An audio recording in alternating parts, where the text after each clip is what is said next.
It is that time of the week again, ladies and gentlemen. It is time for us to get into what my top 5 anime episodes for this week were. This is only for things that are releasing, and this, as always, is my opinion, nobody else's, so half of you don't agree.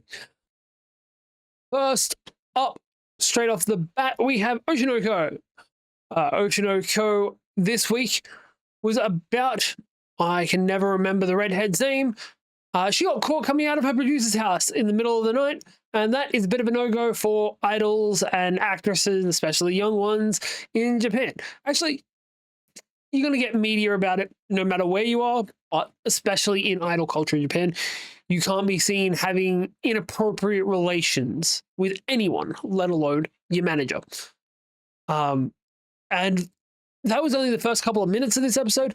The rest of it was the fallout from that, because she then runs off because, hey, I don't want to burden anyone else, which is a completely natural, normal thing, especially for a teenage girl to think.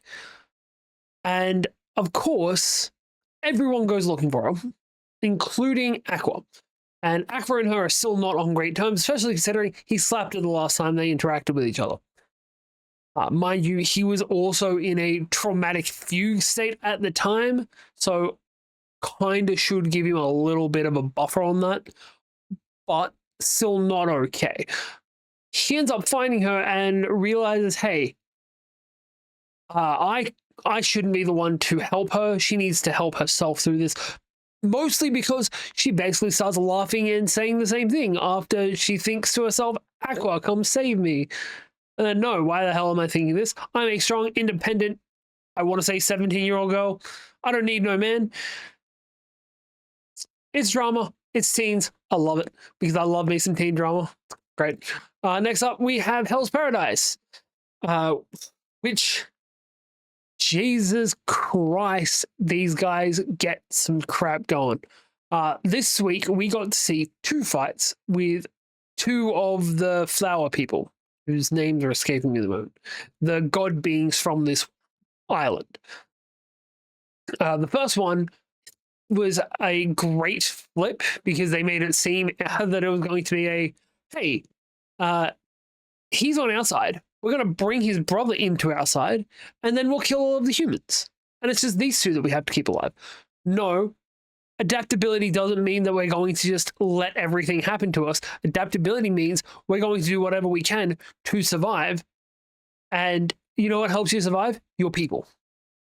So they almost literally stabbed this guy in the back.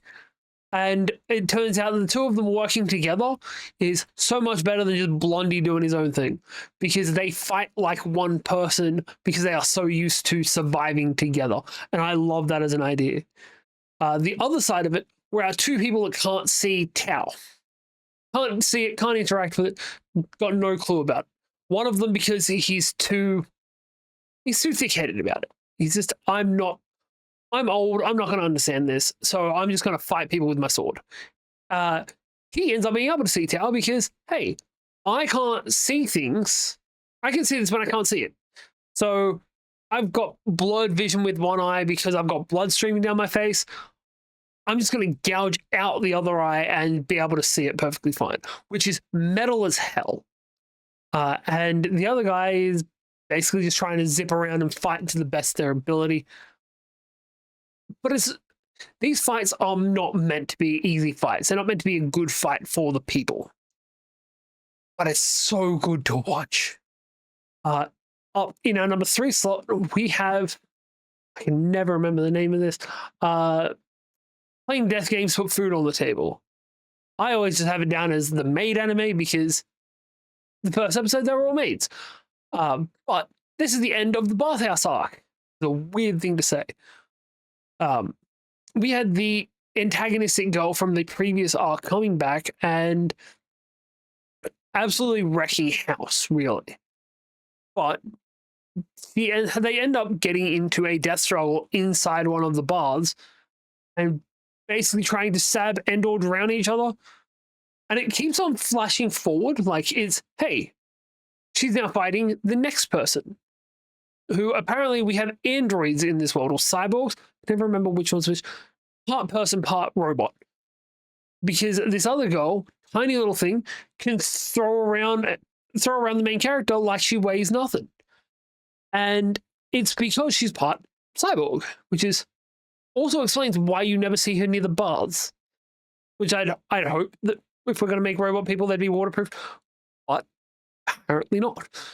And it's after we see these people being fought and having her walk out, it then goes back to how she beat the second person, then how she beat the first person. And it was a really odd way of putting it, of showing it.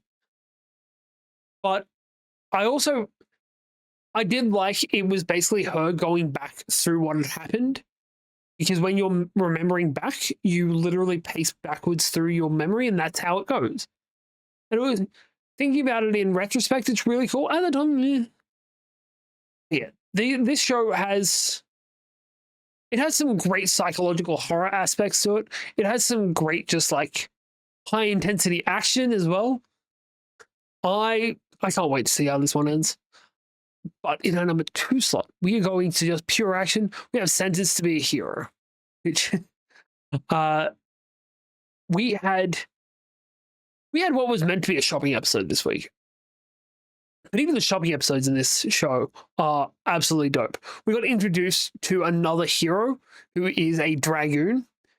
And Dragoon has been bastardized a little bit because now it's basically just the spear guy. No, this guy actually is a Dragoon, flies around on a dragon, and seems to be a little bit in love with his dragon. I do love the fact that once he flies in a point and saves them, he gets them all to thank the dragon. Because like, I didn't really do that much. The dragon, however, you should really thank her. And everyone thanks the dragon, and the dragon starts preening about it. The dragon also gets jealous when he measures other dragons, and it's like, there's something weird between the two of you. I'm loving the dynamic that's going on here between him, the dragon, and all of the other heroes. And, of course, our goddess, who still has one of the most dope designs in anime this season. Yeah.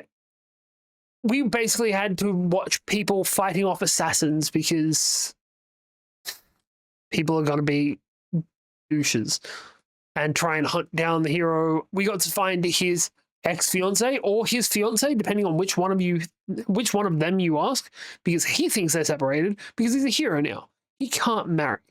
And his ex-fiance thinks they're still engaged because, hey, we're a rich, noble family. Don't worry about that. We'll get that taken care of. And I love the fact that he hadn't even considered this as an option because he's obviously been some level of nobility, being able to be the one in charge of a previous goddess. But I love the fact that he's like, obviously I can't do anything to get out of hero because he's that kind of noble. He's first generation noble. I worked my way up to this noble. His fiance is like definitely a generational wealth kind of person. And it's, hey, no, money takes care of this. Prestige takes care of this. We're going to be able to get married. That was great fun. And in our number 1 slot, as usual at this point, we have Dusk, Into the Moonlit Dusk. I remembered it for the first goddamn time, where we got to see some level of officiality with the two of them dating, which is great because they had a summer festival and he went to send a message to her asking if they were still on for going to the summer festival together and forgot to send it. And she decided at the 11th hour, hey, I'm going to get a yukata and wear it and do all of the feminine things. But he's constantly being accosted by girls because he's the attractive bad boy and apparently that's a thing. But I love he's got a girl trying to hang on to him and he's like, no, go away. Sees our main character across a crowd in a mask and still can immediately tell who it is. And just like, no, get the fuck off me. Bolt. And like that's probably the least realistic teen romance part of this show. But God, this show is so great.